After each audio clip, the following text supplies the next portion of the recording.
സംഘപരിവാറിന്റെ അജണ്ടയാണ് എന്നുള്ള പറയുന്ന എക്സാമ്പിൾ അവർ കൊണ്ടുവരുന്നത് ഞാൻ ഇന്ത്യൻ പ്രധാനമന്ത്രിയുടെ ഫോട്ടോ ഫേസ്ബുക്കിൽ ഷെയർ ചെയ്തിട്ടുണ്ട്.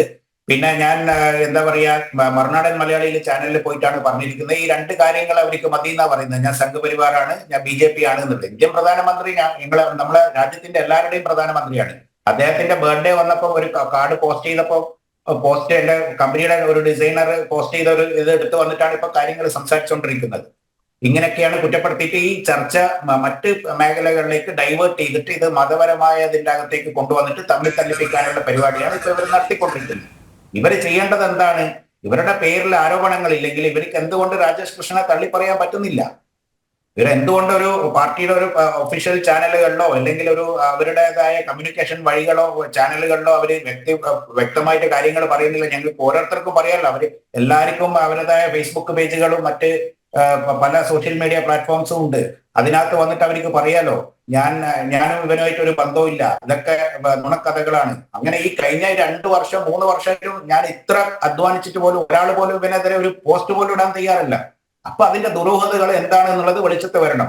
അപ്പൊ ഞാൻ മറുനാടനിൽ കൊടുത്ത ഇന്റർവ്യൂ ചിലപ്പോൾ മറ്റ് ചാനലുകളടക്കം ചർച്ച ചെയ്തപ്പം അവരുടെ അടുത്ത് വേണ്ടാന്ന് പറഞ്ഞത് കൊണ്ടായിരിക്കാം അവര് ചിലപ്പം എന്റെ ആവശ്യം അവര് നിരാകരിച്ചത്. മറുനാടൻ അത് തയ്യാറായി. ഞാൻ മറുനാടിന്റെ അടുത്ത് പോയി ചെയ്തു.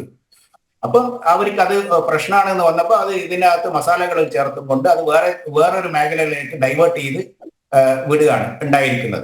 താങ്കൾ ഈ ആരോപണങ്ങൾ ഉന്നയിച്ചതിന് ശേഷം, താങ്കൾ ഈ പരാതി പറഞ്ഞ് താങ്കൾ ഈ ആരോപണങ്ങൾ ഉന്നയിച്ചതിന് ശേഷം ഏതെങ്കിലും CPM നേതാക്കന്മാരോ അനുഭാവികളോ ആരെങ്കിലും താങ്കളുമായി ബന്ധപ്പെട്ടിരുന്നോ? ശ്രീ ശശാങ്ക് എന്ന് പറയുന്ന അദ്ദേഹത്തെ ഫേസ്ബുക്ക് പോസ്റ്റ് അദ്ദേഹത്തിന് എനിക്ക് അറിയ പോലുമില്ല. അദ്ദേഹം എന്ത് അടിസ്ഥാനത്തിലാണ് എനിക്കെതിരെ അങ്ങനെ ഒരു പോസ്റ്റ് ഇട്ടെന്ന് ഞാൻ അറിയില്ല.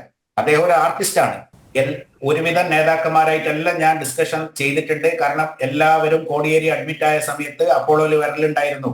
ഈ മാഷയും അതേപോലെ 1-2 നേതാക്കന്മാരെയൊക്കെ ഞാനായിരുന്നു അവരൊക്കെ പിക്കപ്പും ഡ്രോപ്പൊക്കെ അറേഞ്ച് ചെയ്തത്.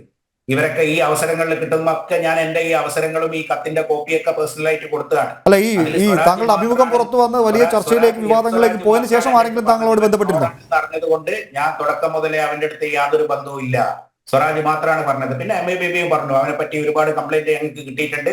പക്ഷെ ഇത്ര വ്യക്തമായ ഒരു കംപ്ലൈന്റ്, ഇത്ര ഡീറ്റെയിൽ ആയിട്ടുള്ള ഒരു ഡ്രാഫ്റ്റ് കിട്ടുന്നത് ഫസ്റ്റ് ടൈം ആണെന്ന് MA ബേബി സാർ എന്റെ അടുത്ത് പറഞ്ഞിട്ടുണ്ട്.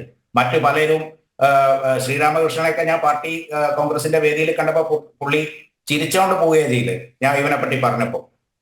അല്ല, താങ്കൾ അവരെ എതിർക്കുകയാണ്. അല്ലെങ്കിൽ ഇങ്ങനെയുള്ള ഇപ്പൊ ഞാൻ വീണ്ടും പറയാണ്, ഞാൻ ഇന്നും വിശ്വസിക്കുന്ന ഒരു പ്രസ്ഥാനമാണ്. പക്ഷെ ആ പ്രസ്ഥാനത്തിൽ നിന്നാണ് എനിക്ക് ഇത്ര വലിയൊരു ബുദ്ധിമുട്ടുകളും ഇത്രയും വലിയ പ്രശ്നങ്ങളും ഞാൻ നേരിട്ടത്.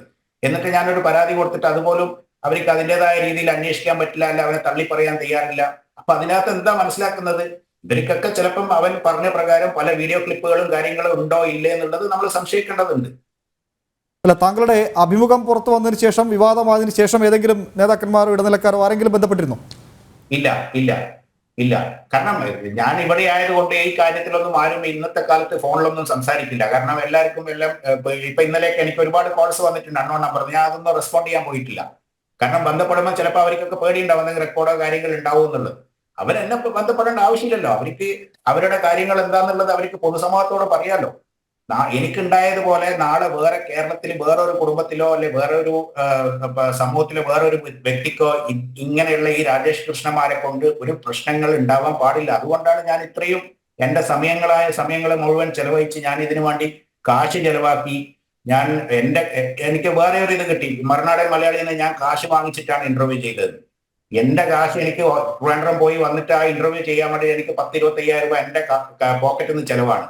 ഞാൻ യാത്രാ ചെലവും എന്റെ ഹോട്ടലും കാര്യങ്ങളൊക്കെ. എന്നിട്ടാണ് പറയുന്നത് ഞാൻ മറുനാട്ടിൽ നിന്ന് കാശ് വാങ്ങിച്ചിട്ടാ ഇന്റർവ്യൂ ചെയ്തത് എന്നുള്ളത്. എനിക്ക് അതിന്റെ ആവശ്യമില്ല. എനിക്ക് ആ മറുനാട്ടിൽ നിന്ന് കാശ് വാങ്ങിച്ചിട്ട് ഇന്റർവ്യൂ എന്റെ കുടുംബത്തിന്റെ പറ്റിയിട്ടുള്ള ഇതൊന്നും കാശ് വാങ്ങിച്ചിട്ട് ഇന്റർവ്യൂ ചെയ്യേണ്ട ആവശ്യമൊന്നും എനിക്കില്ല.